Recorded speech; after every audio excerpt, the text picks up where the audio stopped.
Okay, so the next question, it says, what does a one-to-one ratio mean? And let's see. So they're using A and B.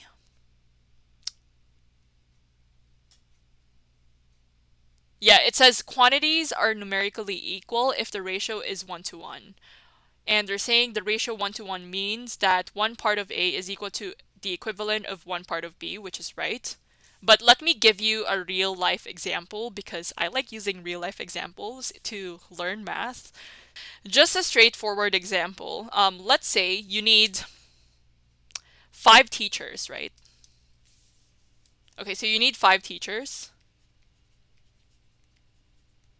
Okay, so let's say you have 5 teachers, and for every 5 teachers, basically you have 5 students, right? Okay, so first of all, what are ratios, right? Ratios just mean it's fractions, right? So if you have 5 teachers, you can actually say this is 5/5 as well. It's the same thing.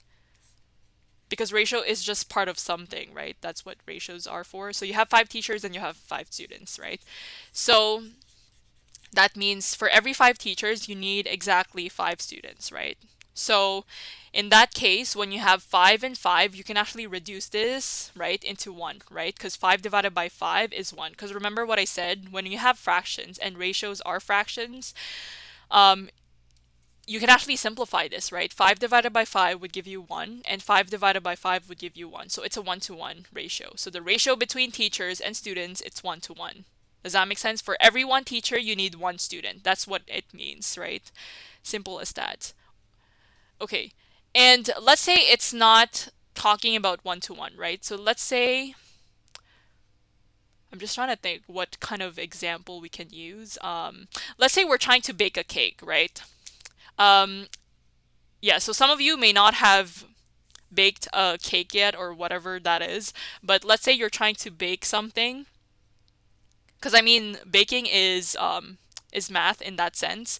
So for example, you would have to need yeah, this is just me throwing numbers, okay? So I'm not trying to follow like the precise measurement, but let's say if you're trying to bake a cake and you probably need, let's see, 3 cups of flour.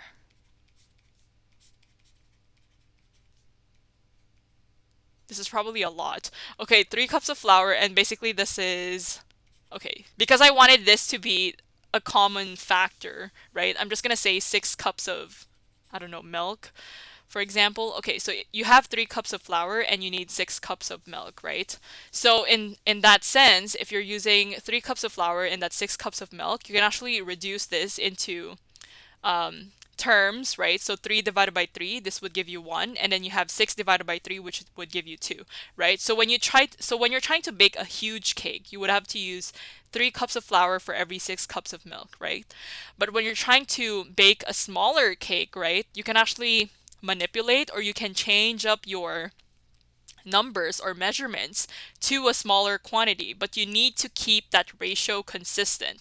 Otherwise, your cake is just going to fall off, right? Or not, I guess, bake properly, or you wouldn't really have a good result um, at the end, right? So that's why you need to keep the ratio between your flour and your milk the same. So in that case, if you're using 3 cups of flour for every six cups of milk, and when you're trying to bake a smaller cake, let's say you need 1 cup of flour, right? You would just need 2 cups of milk. Does that make sense? Yeah, so that's basically the whole point of using ratios.